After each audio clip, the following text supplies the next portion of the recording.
Selon le cœur du Seigneur, David passa par toutes les épreuves pendant 8 ans. Dans le psaume 18,6, il dit « Les liens du sépulcre m'avaient entouré, les filets de la mort m'avaient surpris. » Et dans le verset 7, « Dans ma détresse, j'ai invoqué l'Éternel.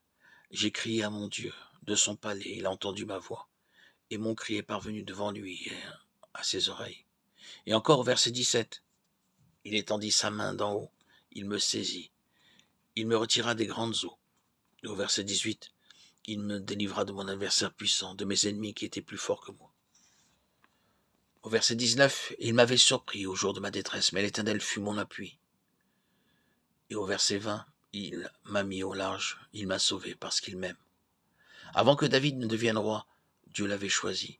1 Samuel 16. Mais ce n'est qu'après 8 années de souffrance, d'affliction et de pire épreuve qu'il devint un bon roi. Oui, après 8 années d'épreuve. Vous ne pouvez pas devenir un roi céleste sans souffrance. Ainsi, lorsque Jean vit le trône, il put dire « Maintenant, Seigneur, je sais pourquoi ces gens d'Éphèse, de Smyrne et de Pergame souffrent. Nous sommes des rois célestes. » Le Seigneur Jésus-Christ n'est pas venu simplement pour pardonner nos péchés et nous permettre d'occuper un coin quelconque, n'importe où dans le ciel. Le Seigneur Jésus avait un très grand dessein en nous sauvant. Autrement, pourquoi aurait-il payé un si grand prix? Pensez au prix élevé qu'il a payé.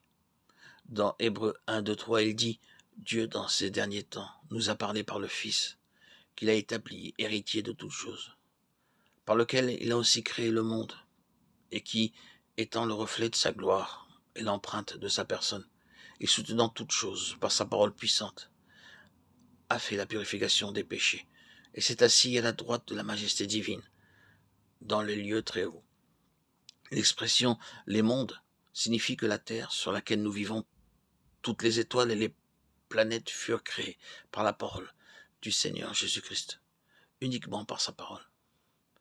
Il dit et cela fut. Il dit « soleil paraît » et le soleil parut. Il dit à la lune « viens » et la lune vint. Tous les mondes furent faits par sa parole et sont aussi soutenus par sa parole seule. Il est celui qui dit « toi reste ici, toi reste là et toi là ». On ne peut pas aller au-delà de cet ordre. Et c'est ici le mystère.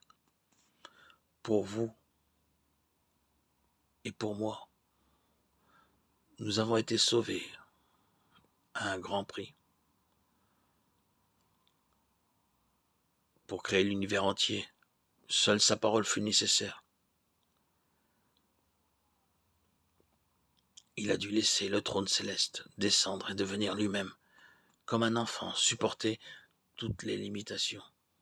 Il eut faim, il connut la fatigue, la soif. Il fut limité pendant 30 ans.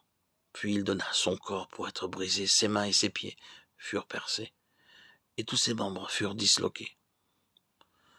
Son visage fut couvert de crachats, ses cheveux furent arrachés, son dos fut fouetté, son sang versé. Quel prix! À mon sens, le prix qu'il a payé pour nous racheter est bien plus grand que toute la puissance qu'il a déployée dans la création de l'univers entier.